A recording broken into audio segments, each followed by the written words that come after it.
Top Mark va débuter. Alors pas ici, là c'est l'hôtel Fairmont avec la fameuse épingle qu'on appelait avant l'épingle du Loews, mais qui est maintenant l'épingle du Fairmont. Donc évidemment c'est un passage très connu du circuit de Monaco, qui sera emprunté dans quelques semaines par les Formule 1. Puis là on devine le nouveau quartier de Mare Terra qui a été gagné sur la mer, et le Forum Grimaldi est juste derrière. Alors pour vous dire à quel point les choses ont changé, là nous sommes dans le fameux virage du Portier. C'est, pour ceux qui s'en rappellent, le virage où Ayrton Senna se plante dans les barrières en 1988 alors qu'il a course gagnée au Grand Prix de Monaco. Et c'est un virage qui débouche sur l'accélération pour entrer dans le tunnel. Alors je ne sais pas si vous vous rappelez, mais il y a plein de vieilles photos des années 80, 90, même encore début 2000, où de l'autre côté, quand on est positionné de l'autre côté de ce circuit, de ce virage, on voit la mer. Et bien voilà, maintenant ce que l'on voit, ça n'a plus rien à voir.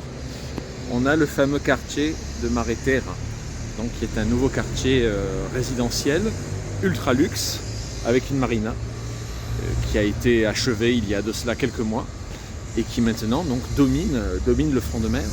Donc le paysage a totalement changé par rapport à ce qu'il était il y a de cela encore 20 ans dans cette partie du circuit et de la ville.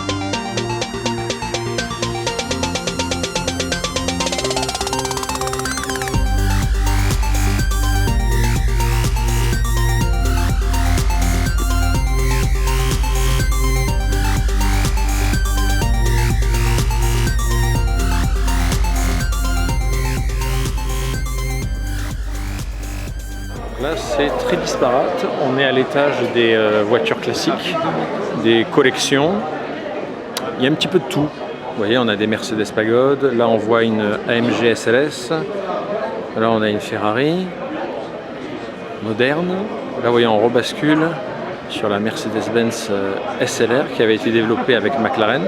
C'est à l'époque où du grand partenariat McLaren-Mercedes en Formule 1 dans les années 2000.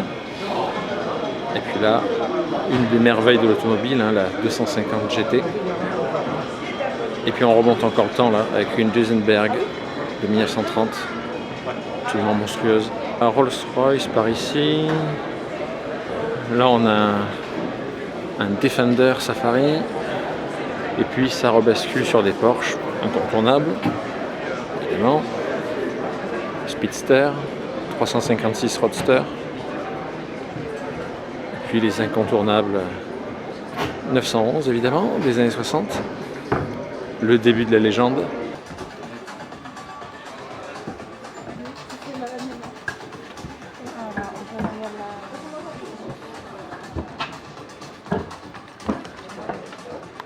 Là on a la réinterprétation de la 3 litres CSL de BMW, mais version moderne. Là on bascule sur une 308 GTS, version rallye. Parce que oui, c'est peu connu, en tout cas du grand public, mais Ferrari a été également en rallye. D'ailleurs, la Ferrari aurait pu s'engager en groupe B dans les années 80.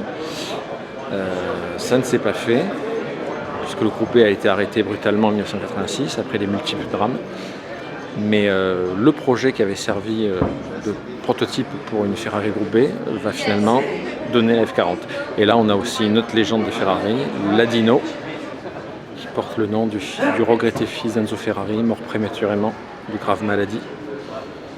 Et donc c'est en son hommage, en son honneur, et bien que dans les années 60, la Dino est lancée avec un moteur à 6 cylindres.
avons le fameux Mansory, un tuner basé en Allemagne et qui est très connu pour ses préparations, on peut dire, extravagantes.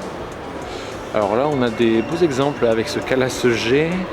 Alors leur spécialité, c'est le carbone forgé. Donc, vous voyez, c'est ce carbone qui a une texture assez particulière et en général, il y a des intérieurs qui sont très flashy, qui sont très tape à l'œil. Mais alors, vous n'avez rien vu parce que alors là, je sais pas quoi dire.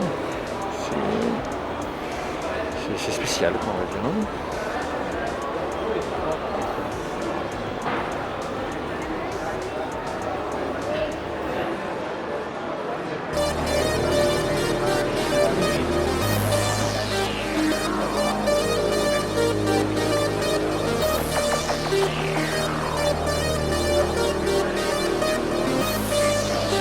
Carbone reptilien.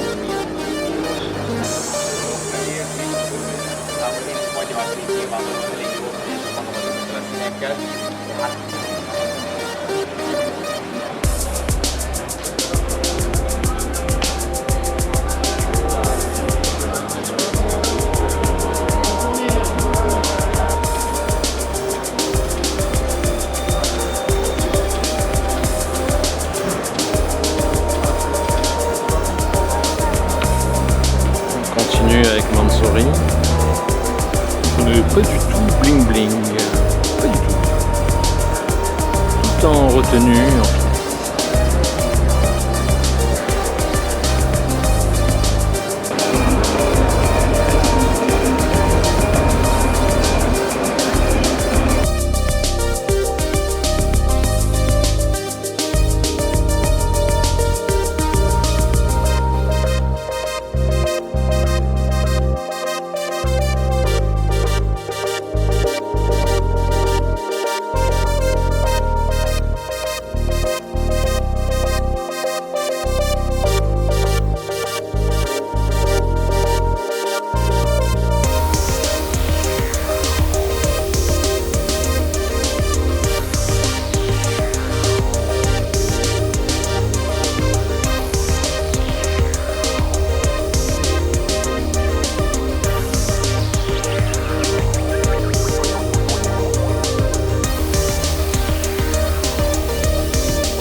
Adrienne.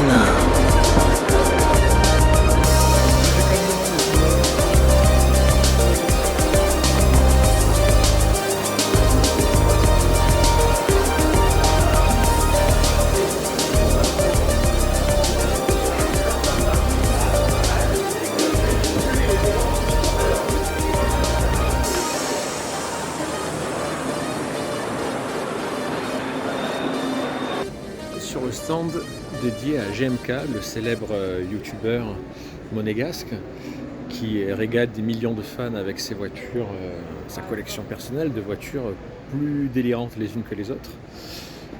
Là notamment on a ce qui est peut-être son constructeur fétiche, Abt, le préparateur Abt Audi, que GMK aime appeler ABT. Donc là on est dans l'ostentatoire absolu, carbone, sellerie aux couleurs délirantes. Donc là vraiment on est dans une autre dimension. Et puis il y a sans doute un petit reveal qui va se faire avec une Lamborghini là. Mais on peut admirer également d'autres classiques de GMK, Lamborghini, Porsche, Ferrari, bon bref, la collection est infinie.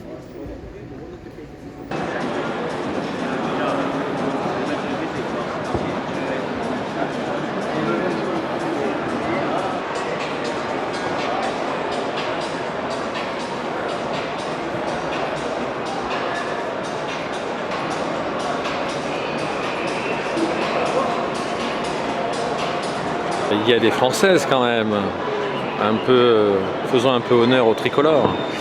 avec Alpine. Alpine qui est de la partie et surtout qui présente évidemment sa nouvelle star, hein, c'est l'Alpine A290. Donc la version sportive de la nouvelle petite bombe électrique qui fait fureur actuellement. Hein. Là on est à bord de la R5 Alpine. l'A290. Ou alors ça va revenir vers 16h. Comme l'année dernière, enfin il y a 2 ans. Tu te rappelles? Ouais, c'est vrai. Ils sont en train de manger encore. Et vous voyez qu'il y en aura 1955. Pourquoi? Parce que c'est la date de naissance de fondation de la marque. Bien vu. Je pense ça a l'air d'être Ouais, si, ça a l'air. Non, non, elle c'est.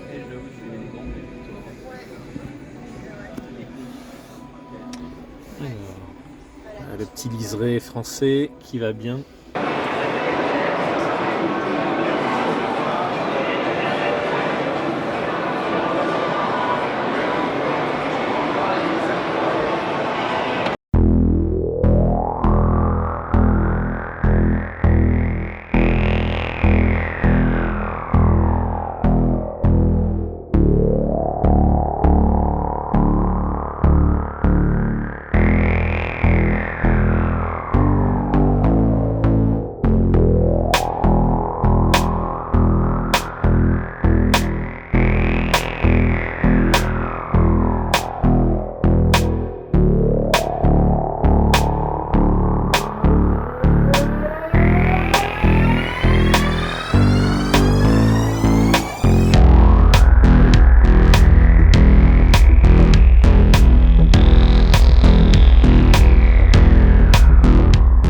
Alors là, on a un bel exemple d'évolution de marque, puisque Venturi a été une marque sportive française. Hein.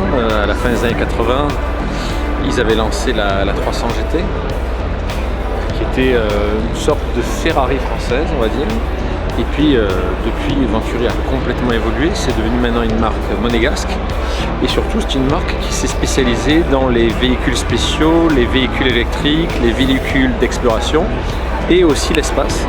Donc là, on voit notamment l'Astrolabe qui, comme l'indique le panneau, c'est un des 3 fournisseurs qui a été sélectionné par la NASA pour développer des véhicules qui seront à même d'être utilisés pour les prochaines missions d'exploration lunaire. C'est assez rare, très très rare de voir ce genre de véhicules spatiaux. Donc on voit un véhicule qui pourra être autonome en termes d'énergie avec ces gigantesques panneaux photovoltaïques.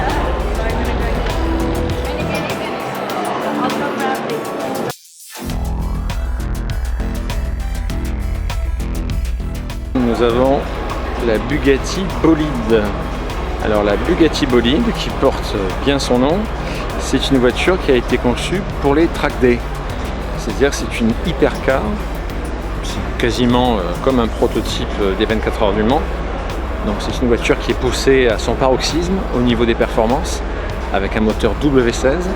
Elle n'est pas homologuée pour la route, c'est une voiture qui ne peut faire que des sessions piste.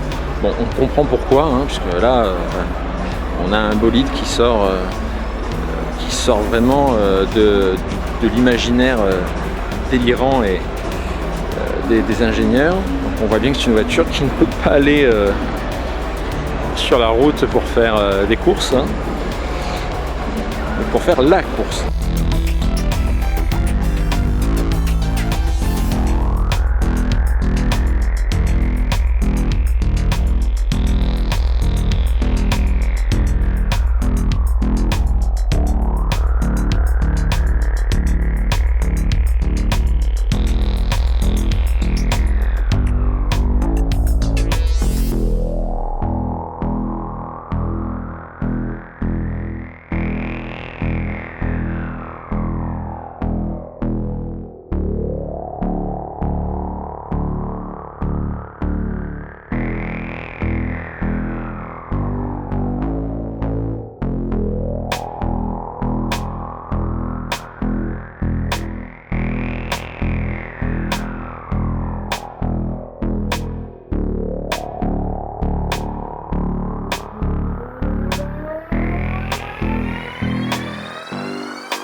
Tout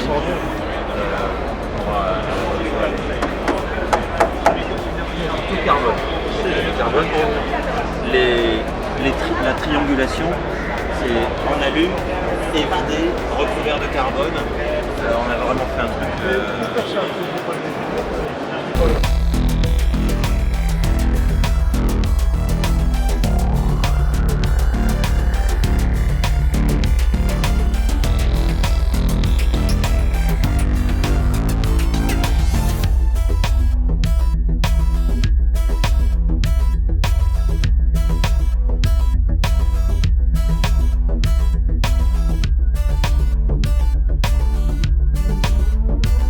Rimac, c'est un constructeur croate à la base qui s'est spécialisé dans les supercars électriques.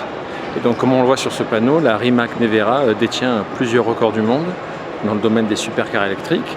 Et puis surtout, ce qu'il faut savoir, c'est que Rimac est propriétaire de Bugatti. Donc Bugatti qui fait partie du groupe Volkswagen, mais ensuite, donc une association avec Rimac s'est développée de la part de Volkswagen pour gérer la marque Bugatti. Et donc maintenant, ce petit constructeur croate qui a commencé avec du tuning électrique sur des BMW, et bien maintenant détient la marque Bugatti. Et cela va sans doute amener la firme historique de Molsheim vers eh bien, un monde d'hyper-performance électrifiée.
Merci beaucoup.